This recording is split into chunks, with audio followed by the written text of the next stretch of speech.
your upper and lower extremities now, okay? I'm just going to start with your hands. If you'll just hold them out to me.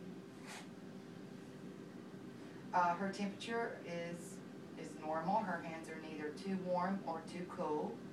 Her cap refill is less than 2 seconds.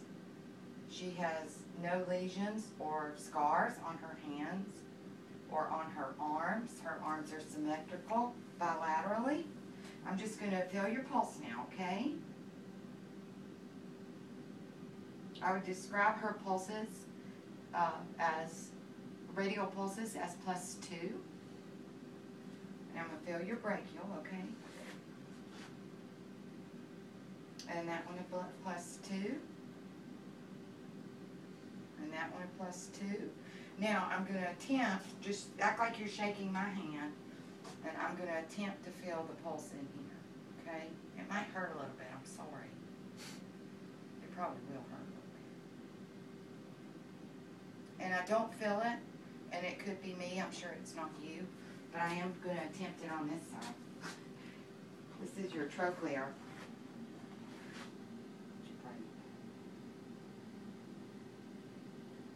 I noticed no lumps or bumps or lesions on either of her arms. Skin is warm and dry, good color. Now I'm just going to ask you to turn your hand over, and I'm going to squeeze here on your ulnar artery and your radial artery, okay? And when I do that, I want you to make a fist 4 times, okay?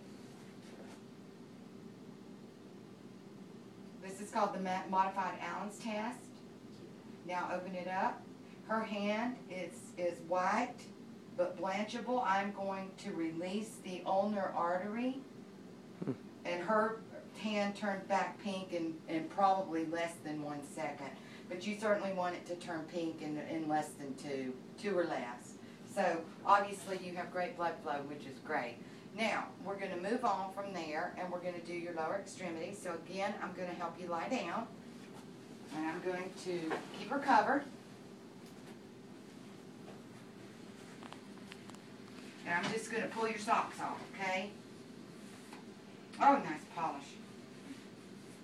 Okay, the first thing I'm going to take note of again is the temperature of her skin and the symmetry of her legs in comparison to each other. And her legs are very much the same color as her arms. Skin is warm and dry.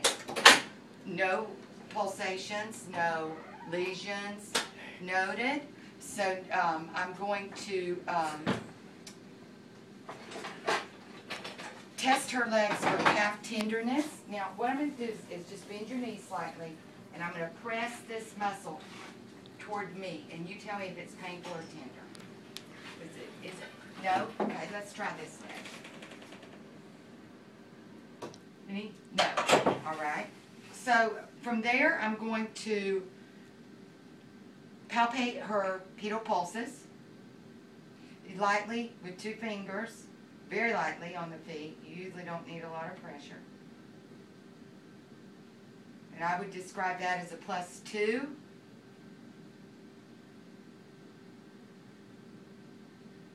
Now, in the instance that you perhaps cannot feel the pedal pulse, but I can feel hers, or excuse me, the posterior tib, you can flex the patient's foot.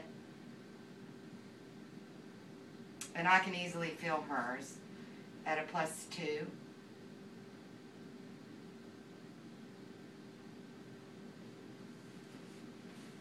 Now what I'm going to do is feel your lymph nodes in your groin, and I'm going to assess your blood flow in your artery, okay? If the lymph nodes are palpable, they should be 1 centimeter or less, and I cannot feel them, which is a good sign. You have no inflammation, no swelling in the lymph nodes. Now I'm going to assess her femoral artery.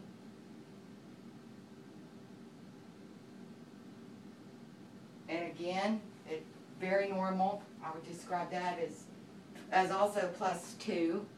And I'm going to conduct my assessment on the other side of her body. The inguinal lymph nodes, again, not palpable. Femoral pulse. All right, that one they feel equal bilaterally. The next thing I'm going to assess for is the popliteal pulse, which is behind her knee. And there are two ways in which I can do this. I'm going to bend her knee, and I'm going to press the artery behind it. It is even.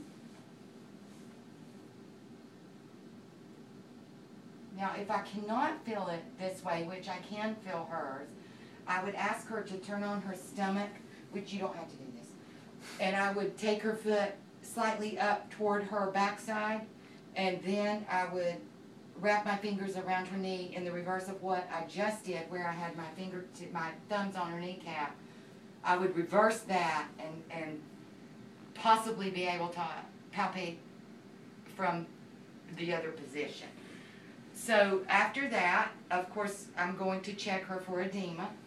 So I'm going to take my two fingers again, and I'm going to press for about 5 seconds.